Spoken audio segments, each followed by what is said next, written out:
Hi, I'm Jonathan Spreier from Meet the Boss TV. This week I'm in Arlington, Virginia, home to the offices of Hay Group, a global human resources management consultancy firm that work with leaders to transform strategy into reality. I've come to meet with Scott Spreier, their senior leadership and talent consultant for the federal government sector. People are cranky and tired and stressed at a leadership level like the White House. It's executive leadership writ large. It's executive leadership on steroids.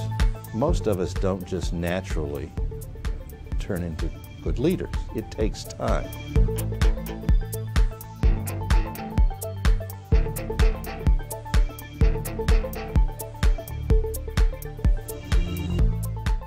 Hay Group has 86 offices in 48 countries. Their clients come from the private, public and not-for-profit sectors across every major industry.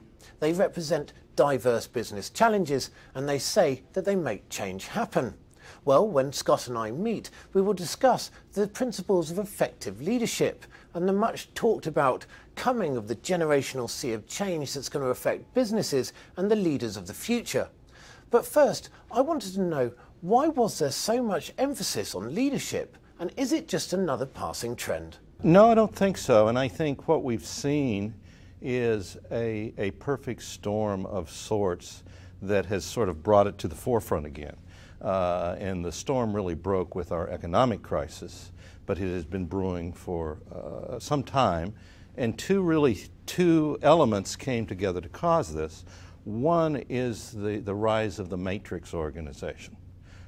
When we had command and control, deep siloed organizations, there were lots of levels of management.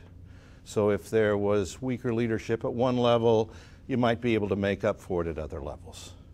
But today the organizations are flatter, they're more complex, they're more sophisticated, there's more confusion, there's a lack of clarity. Oftentimes you find yourself managing or operating in the white spaces, and that requires a different kind of leadership. Do you think that because of the economic crisis that perhaps people's expectations of leaders has become where the buck stops at them, and so therefore there is more attention on them? Very, very definitely. You look at the financial crisis, you look at the oil bubbling out of the Gulf right now, whether it's a blowout preventer or bad loans, ultimately it's the responsibility of leadership to deal with it. So would you say the principles of effective leadership have changed over the last couple of years? I don't think the principles have changed. I think the principles of leadership are fairly constant. I think what we have found really changed is the role of the leader. Hay Group has a history of studying work, of measuring work, of measuring jobs, determining the complexity of roles, the size of roles, the scope of jobs. So what we started looking at was leadership roles, various leadership roles. And what we found emerged were three very different kind of leadership roles. There's the more traditional operational role. You're close to the money, you're close to a P&L statement, you probably are responsible for one, and you're close to the people you're leading. The other end of the spectrum, there are those advisory roles. The head of legal, the head of human resources, your financial advisors, all of those positions. But emerging in the middle now are a number of what we would call collaborative roles, for lack of a better word.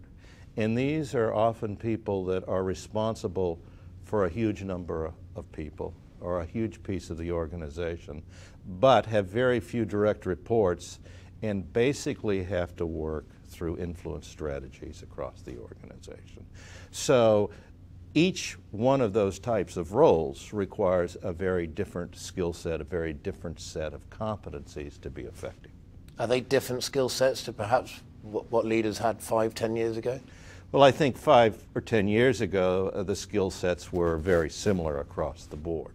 And now, for example, if you're in one of those collaborative roles, you've got to be someone that isn't afraid to go out and seek information, isn't afraid to go out and really create some fairly complex strategies for influencing other people, because oftentimes you don't have the control that you had. I wanted to concentrate on the economy, and a lot of companies obviously digging themselves out of what has been a pretty dismal last 2.5, 3 years. What areas do you feel that leaders should focus on so that they can be back onto the straight and narrow and be ready for the recovery? Well, I think what we've been focusing on, and rightly so, is again, surviving. And now the leader, I think, needs to help us focus externally on what's next, sort of reclaiming that vision, reclaiming what I'll call the heart and soul of an organization, why we want to come to work every day. Particularly in the U.S., we aren't used to a survival mentality. Never have had to be, really.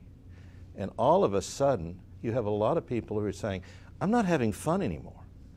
I've coached a number of executives and worked with a number of organizations over the past 12 months, and people are cranky and tired and stressed. I think it's especially true for younger workers, younger employees who've never been through a financial crisis before. A lot of us have been through the crisis. We know that the grass isn't necessarily green on the other side of the fence.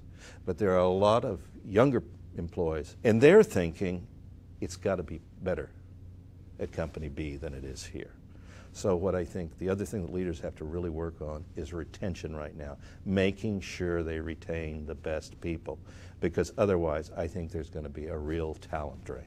There's so much written about the sort of coming generational sea change that businesses are facing, and of course their leaders are facing too, and may have a dramatic impact for the future. What should organisations be doing to prepare for that change? We do a study of every year of the best companies for leaders, and one of the things we always seem to find is the companies that have the best leaders have a whole stable of leaders ready to jump in. So they have really strong succession planning. So that's clearly important. And getting some of these younger generations up to speed as leaders, very important. But I think what's being overlooked here is the boomer generation that is slowly on its way out. And I can speak for that being one. Not much attention has been paid to how do you capture the energy these people still have, the keys to the castle, if you will, the formulas that they need to pass on, the institutional knowledge. And the other thing, if you remember about boomers, is we've always been passionate about what we did. We always had a cause. And I've talked to a number of leaders, managers and executives in their late 50s and 60s that are saying, I don't just want to leave one day. I want to leave a legacy. What's the legacy? So I think it's very important for organizations to also have a plan, not only about how they're going to bring this younger generation on, but how they're going to capture the knowledge and the energy and the legacy of this older generation as they're going out.